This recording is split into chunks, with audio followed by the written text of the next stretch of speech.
우리 옆분과 서로 인사하시기 바랍니다. 웃으면서 삽시다.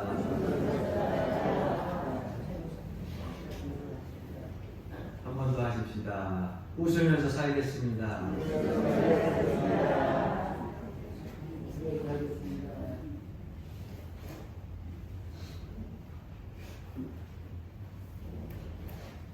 현대 소설도 우리에게 많은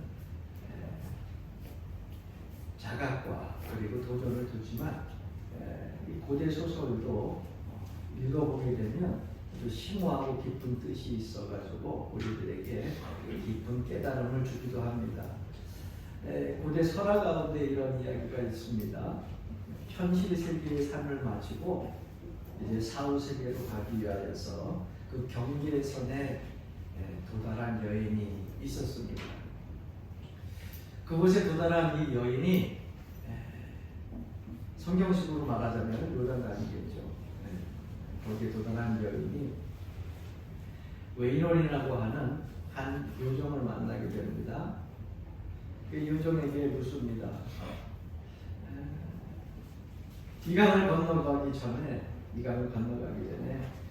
계곡에 샘물을 마실 수 있습니까? 그렇게 질문을 던지니까 이 요정이 이야기를 합니다. 네, 마실 수 있습니다. 그리고 이 계곡에 이 물을 꼭 마셔야 저곳에 갈 수 있습니다. 그런데 단 한 가지, 이 계곡의 물을 마시게 되면 이 세상에서 살던 또 살아왔던 모든 삶에 순간순간 아파하고 고통스럽고 또 슬퍼했던 모든 상처들을 다 잃어버리게 합니다. 그러면 이 물을 좀 빨리 마시게 해주십시오. 그때 또 이야기를 합니다. 대신 또 한 가지 있습니다. 이 물을 마시게 되면 상처와 고통과 아픔만 잊어버리는 것이 아니라 기뻤었던 것, 즐거웠었던 것, 행복했었던 것, 아름다웠었던 것, 이 모든 것도 다 잊어버리게 됩니다. 조금 전까지만 해도 이 물을 빨리 마시게 해달라고 했던 이 여인은 그러면 저는 이 물을 마시지 않겠습니다 하고 그 물 먹는 것을 포기합니다. 이 설화의 내용을 보게 되면 우리가 인생을 살면서 우리의 인생살이는 이와 같다는 생각이 들어요. 항상 즐겁고 행복하고 기쁜 일만 있는 것이 아니라 아픔과 상처 그리고 슬픔이 항상 공존한다는 거예요. 모든 일들 속에서 잘 되고 성공하는 것만 있는 것이 아니라 때때로는 안 되고 실패하기도 한다는 거예요. 이 모든 삶에 공존하고 있기 때문에 결국 우리 인생을 살아가는 모든 사람들에게 있어서는 아픔과 상처와 그리고 이 슬픔을 피할 수 없다고 하는 것입니다. 그래서 예수님은 본문을 통해 가지고서 애통하는 자는 복이 있나니 저희가 그들이 위로를 받을 것이며 이렇게 말씀하고 있어요. 우리가 살면서 흔히 생각하기를 애통하는 것, 슬퍼하는 것, 가슴 치며 울부짖는 것, 이것을 축복이라고 생각하는 사람들은 별로 없을 겁니다. 축복은 좀 환희가 있어야 되고 기쁨이 있어야 되고 즐거움이 있어야 되는데 아니 애통하는 것이 어떻게 복이 될 수 있을까? 그런데 성경은 주님께서 분명히 말씀하십니다. 애통하는 자는 복이 있나니. 역설적인 이 말씀을 우리가 어떻게 이해되느냐? 그러면 애통의 의미를 우리가 알아야 되거든요. 성경이 말하는 주님이 말씀하시는 이 애통이라고 하는 의미가 어떤 의미가? 이 의미를 알지 못하면 우리는 그냥 슬피 우는 것을 다 애통이라고 이야기할 수 있을 거예요. 창세기에 보게 되면 가인이 애통하는 모습이 나옵니다. 그런데 가인이 애통하는 모습은 어떤 모습이냐? 하나님의 명령에 불순종해가지고 하나님이 무서워서 두려워서 숨어요. 그러니까 내 벌이 너무 중하여서 견딜 수 없다. 자기가 지은 죄 때문에 하나님이 두렵고, 그리고 그 불안의 결과로 빠져나오기 위해서 그래서 애통하는 거예요. 성경이 말하는 애통이 이런 애통이냐? 성경에서 말하는 애통은 이런 애통이 아닙니다.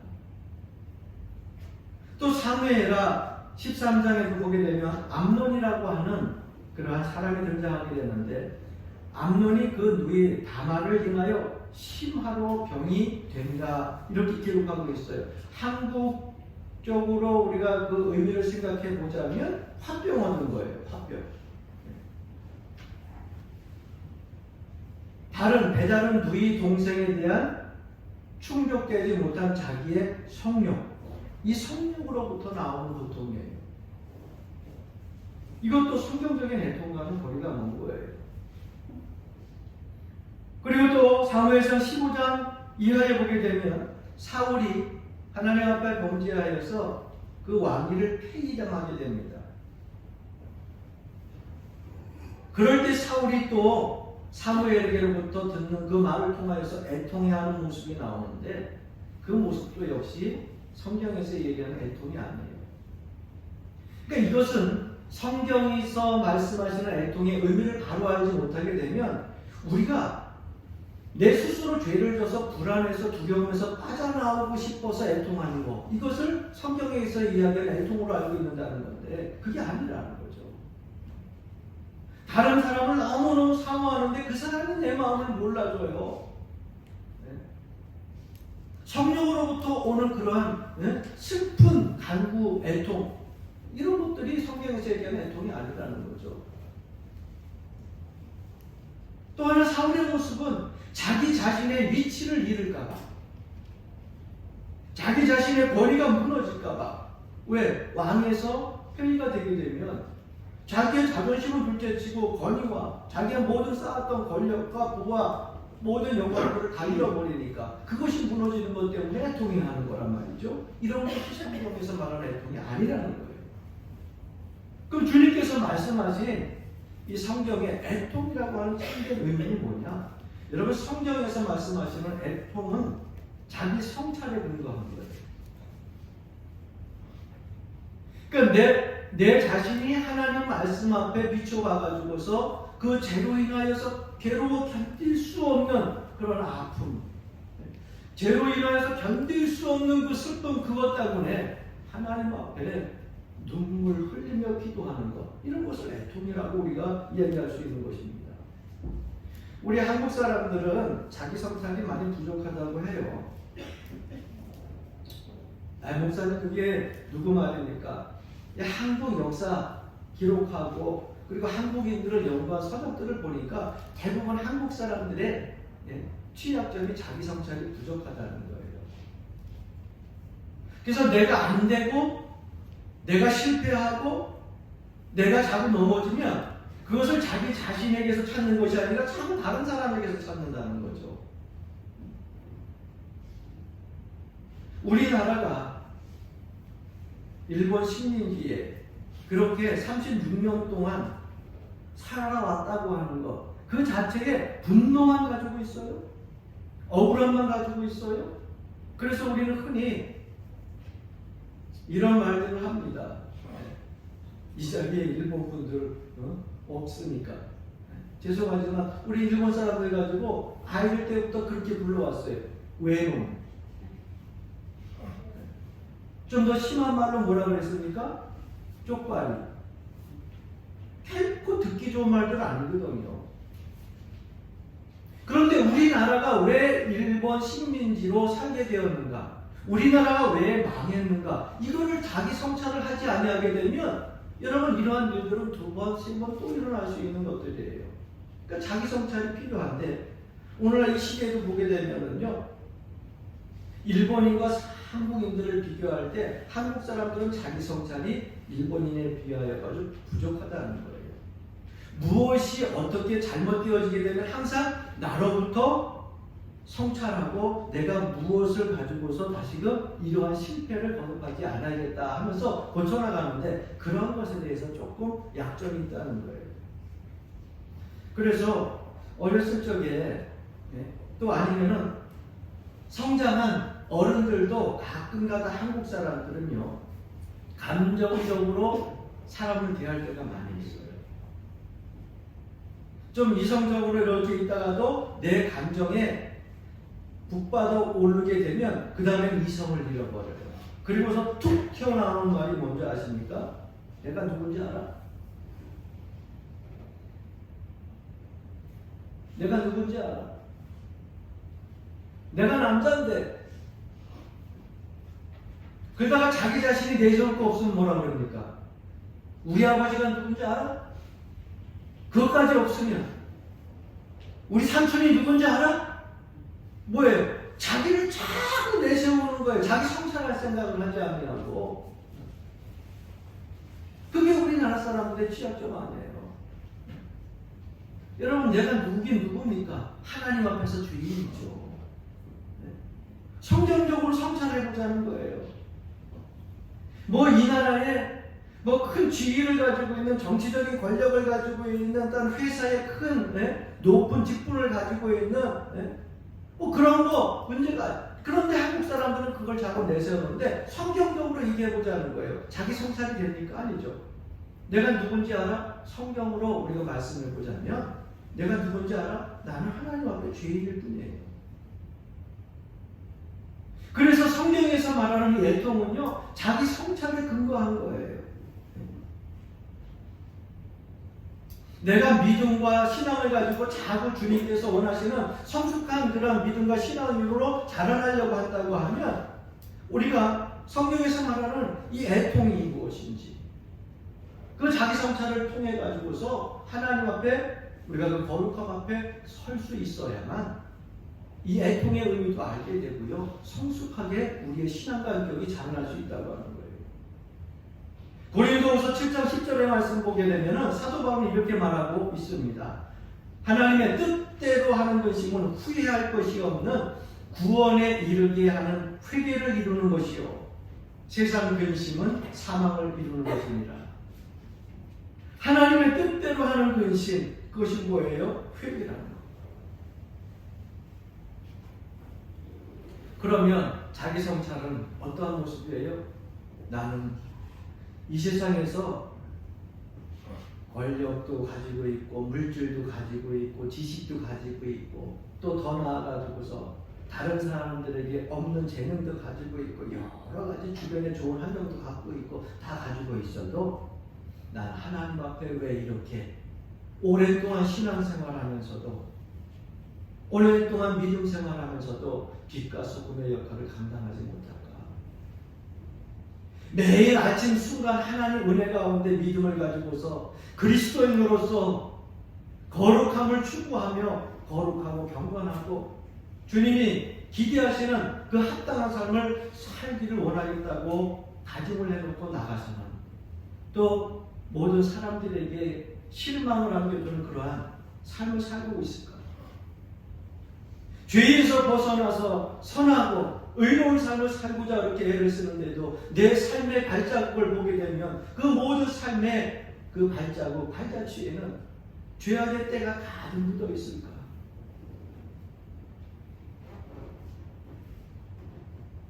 주님 앞에 섰을 때에 내 모습을 보면서 슬퍼하고 내가 주님 앞에 구원에 이르는 회개의 눈물을 흘릴 때에 우리는 애통하는 자가 될 수 있다고 하는 겁니다. 그래서 어떤 신학자는요, 이 애통이라고 하는 단어를 좀 더 강력하게 표현해가지고 해석을 하기도 합니다. 절통, 절규하는 거죠. 절통하는 자는 복이 있나니. 내 가슴을 막 그냥 옷을 찢듯이 막 그냥 쥐어 뜯으면서 하나님 앞에 이 죄악된 모습에, 부족한 모습의 삶을 하나님 앞에 회개하는 모습, 그러한 자가 복이 있다고 한 신학자는 그렇게까지 표현하고 있습니다. 그러면 하나님 앞에 이렇게 우리가 죄를 가지고 애통하면서 우리가 회개하고 이렇게 살아간다고 하면 주어지는 복이 무엇이냐는 거죠. 단답형으로 나와 있죠. 한번 따라합시다. 저희가 그들이 위로를 받을 것이며 여러분, 내 마음이 정말 찢어지도록 아플 때 가장 필요한 것이 뭘까요? 여러분, 내 마음이 무너지고 막 내 가슴이 메어지고 막 쓰리고 찢어질 때 가장 필요한 것은요, 물질도 필요 없더라고요. 그 무엇 좋은 환경도 다 필요 없더라고요. 이 가슴의 애통은요, 위로를 받아야 돼요. 그런데 사람의 위로, 어떨 때는 사람이 위로해 주러 갔다가 그 위로의 말, 이쪽에서는 위로한다고 했는데 그 위로의 말이 더 깊이 날카롭게 박히는 그런 칼날같고 칼날 같아가지고 더 아파하게 됩니다. 그 위로를 누구에게로부터 받아야 되느냐? 주님께로부터 받아야 된다. 할렐루야. 그래서 위로를 받는다라고 하는 이 위로라고 하는 이 파라클레토스라고 하는 이 원어를 보게 되면은요, 이 위로라는 것은 뭐냐? 불러서 내 곁에 서 계십니다. 불러서 내 옆에 계십니다. 내가 하나님 앞에 애통해하고 절통해하면은 주의 성령께서, 주님께서 내 마음속에 들어오시고 또 내 곁에 와 계셔가지고 나를 위로해 주신다는 그러한 뜻으로 쓰여졌다고 하는 거예요. 그래서 예수 믿지 않던 사람들이, 하나님을 알지 못하던 사람들이 자기의 죄 때문에 애통하기 시작을 하게 되면 가장 먼저 누가 터치해 주시느냐? 여러분, 사람 목회자가 터치해 주는 거 아니에요. 네. 장로님, 권사님, 집사님, 일반 신도들이 터치해 주는 거 아니에요. 하나님이 그 심령을 터치해 주시잖아요. 그래서 하나님 앞에 하염없이 눈물을 흘리고 콧물을 흘리고 구원에 이르는 회개까지 이르게 되잖아요. 그렇다면 이미 구원받은 성도들이, 우리 저와 여러분들이 하나님 앞에 애통하면 어떻게 될까요? 성령의 역사가 일어나기 시작을 합니다. 내가 주님 뜻대로 살지 못했던 거 애통해야 하고, 내가 거룩한 생활을 하지 못했던 거 애통하기 시작하면은 그 삶 속에서 하나님은 나의 믿음과 신앙을 더욱더 굳건히 붙들어 주시고 성숙시켜 주신다는 거예요. 그래서 주님께서는 우리에게 말씀하고 계십니다. 애통하는 자는 복이 있나니 그들이 위로를 받을 것이니. 사도 바울도 복음을 전하다가 애통해하는 그런 마음을 성경에 기록한 것이 있잖아요. 수많은 세계 곳곳에 선교 복음을 전하러 다니면서 하나님의 능력과 수많은 환상과 계시를 가지고 그렇게 말씀으로 연구하고 전하고 은혜 가운데 살았던 사도 바울도요, 매 순간순간 내 심령 안에서 이 신앙관이 싸운다 그랬잖아요. 나는 착한 일 하고 싶은데 나도 모르게 죄를 짓고 있고, 나는 옳은 길을 걷고 싶은데 어느 순간 가다 보니까 옳은 길이 아니고 그런 길이어서 오라, 나는 공고한 사람이다. 이 사망의 늪에서 나를 건져낼 주가 이가 누가 있겠느냐? 자기 애통하는 모습 아닙니까? 내가 하나님 앞에 믿음을 가지고 신앙적으로 애통하게 되면 분명한 사실 하나가 있어요. 내가 위로를 받게 되는데, 주님의 위로와 성령의 위로를 받게 됩니다. 그런데 여러분, 위로를 받게 될 때 따르는 복이 있어요. 그것은 내가 살아요. 내가 살면 내 가정이 살고요. 여러분, 가정이 살면 여러분들 삶의 터전이 살아나기 시작하고요. 여러분, 내가 살면 교회가 살고, 교회가 살게 되면 나라가 살게 되는 거예요. 그래서 여러분, 예레미야 선지자가 하나님의 말씀을 붙들고 그 민족을 위해서 정말 민족의 모든 사람들이 싫어하는 그러한 말씀을 전하면서 눈물 뿌려서 그렇게 기도하는 애가서가 있잖아요. 그런데 그렇게 전하면서 눈물 뿌렸는데 하나님이 그대로 내버려 두셨어요. 결국 예레미야가 선포한 말씀대로, 그 말씀대로 나중에 다 이루어지잖아요. 포로로 끌려갔던 이 민족이 다시금 돌아와가지고서 회복되어지는 귀한 역사가 다시금 다 일어나게 됩니다. 그래서 예수 믿는 사람들은요, 눈물이 마르면 안 돼요.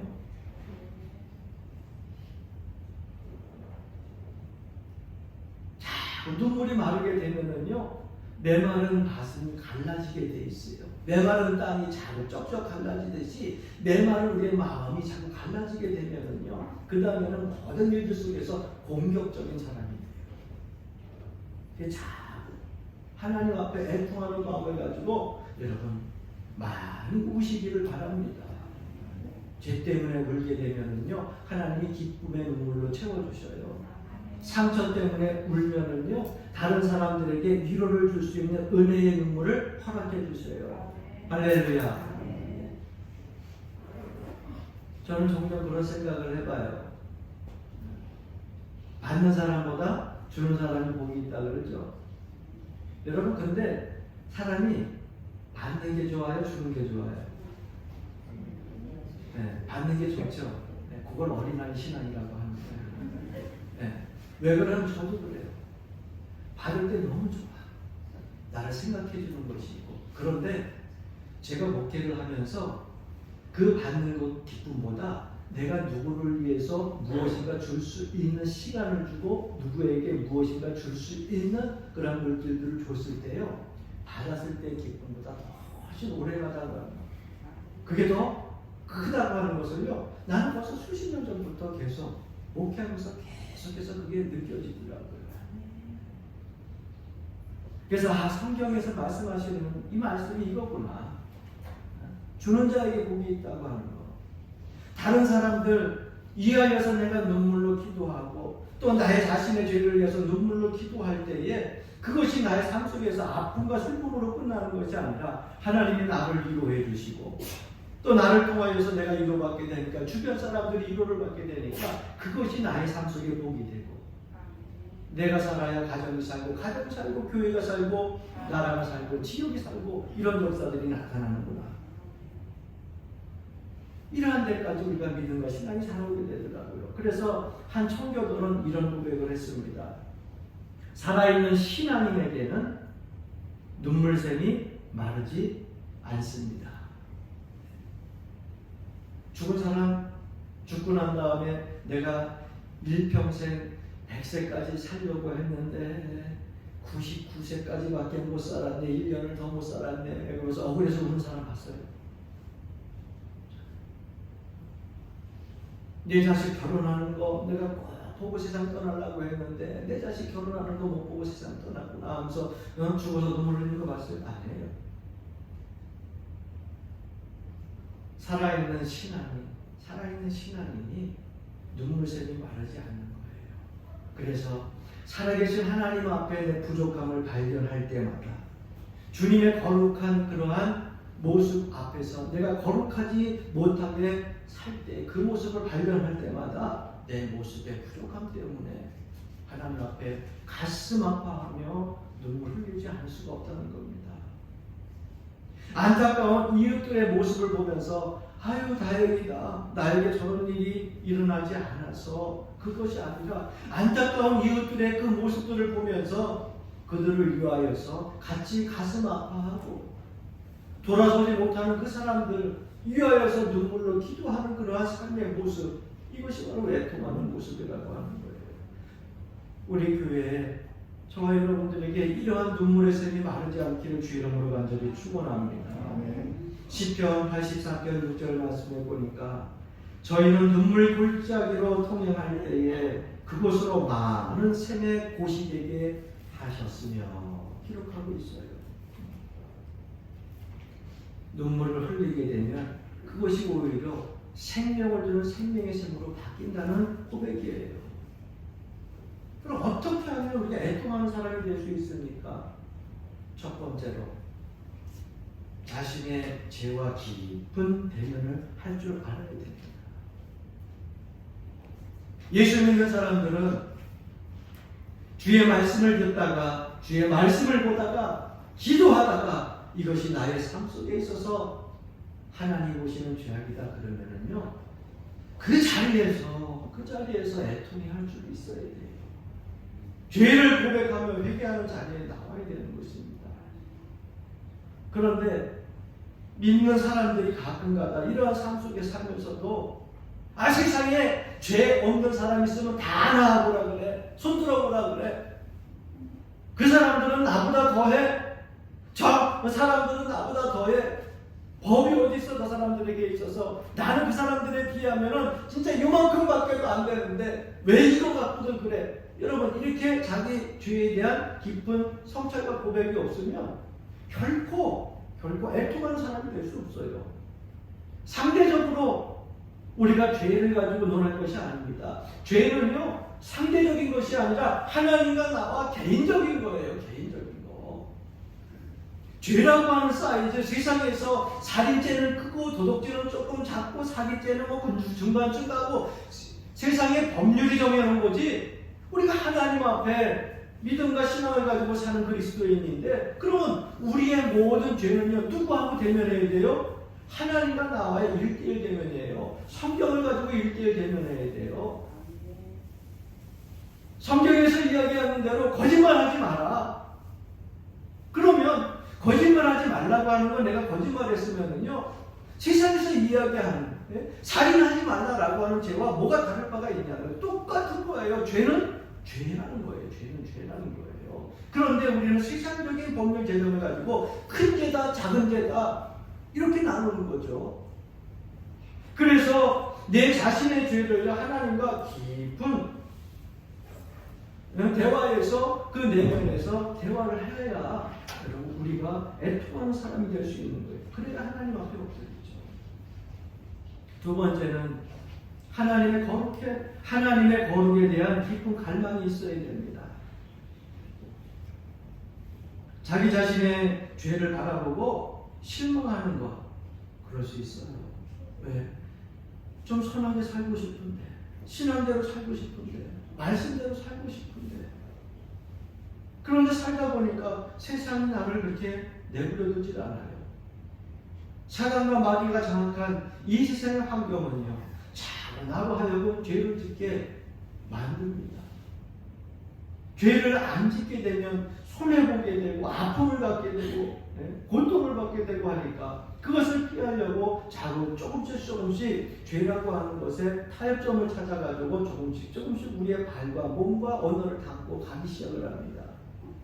그러다가 어느 순간에 하나님의 말씀을 듣다가 나는 이래서 안 돼. 나는 의지가 약해서 안 돼. 나는 자아가 너무 쉽게 무너져. 그러면서 자기 학대에 빠질 수 있잖아요. 이것이 극단적으로 가게 되면 어떻게 됩니까? 젊은 나이에 세상을 떠나게 되는 거예요. 하나님 주신 생명을 스스로 끊게 되는 거죠. 그래서 하나님의 거룩에 대한 갈망이 있어야 되는 거예요.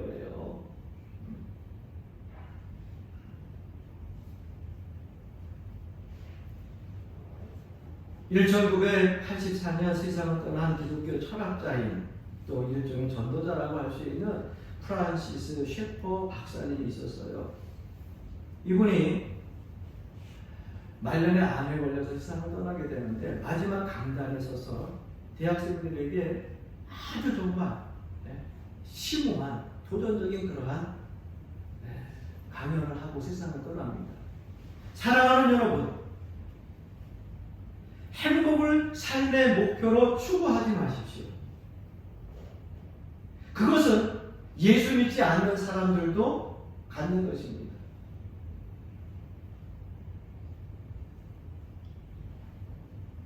예수 믿는 그리스도인들은 구할 바가 되지 못합니다.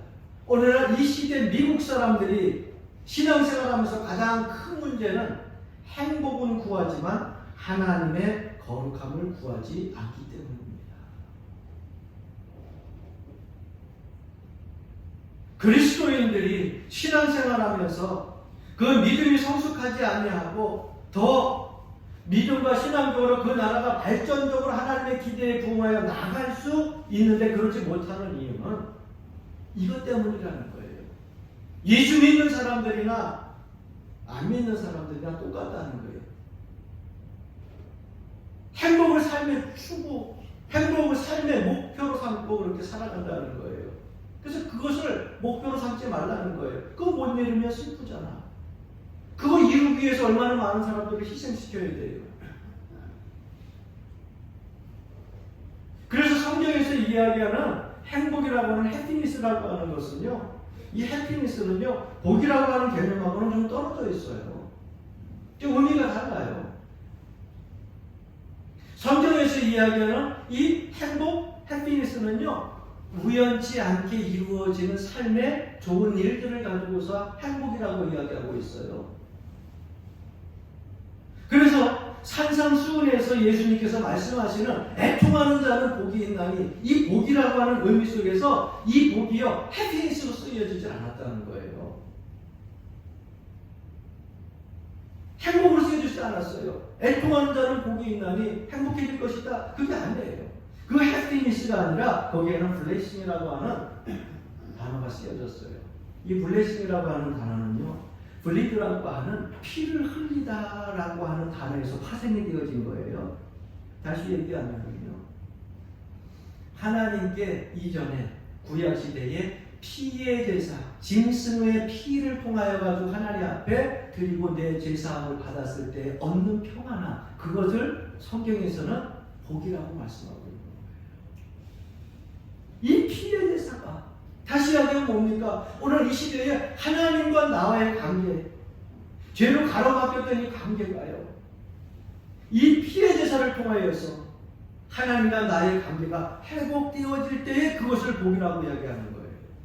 그러니까 애통하는 사람들이 왜 복을 받느냐? 애통하는 사람들이 마음의 죄를 가지고 누구에게 와가지고서 고백하고 회개합니까?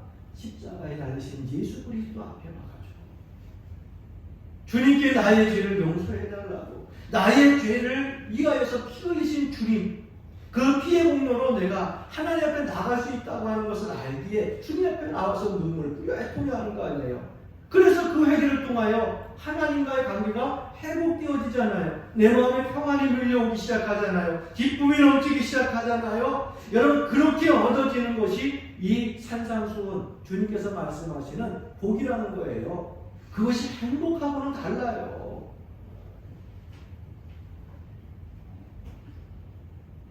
그래서 우리 예수 믿는 사람들은요, 특히 우리 연화대학교 성도님들은요, 축복의 개념을 조금 우리가 좀 더 성경적으로 깊이 생각해 보자는 거예요.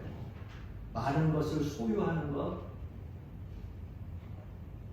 그저 항상 기쁘고 즐겁고, 그저 웃을 일들만 생기는 것, 이것을 가지고서 복이라고 생각하지 마시고 하나님과 나와의 관계가 온전히 세워지는 것, 하나님과 나의 관계가 바로 세워지고 소통이 되어지는 것, 이것을 여러분 축복으로 생각하시고 이것을 위해서 달려갈 수 있길 주님으로 간절히 축원합니다.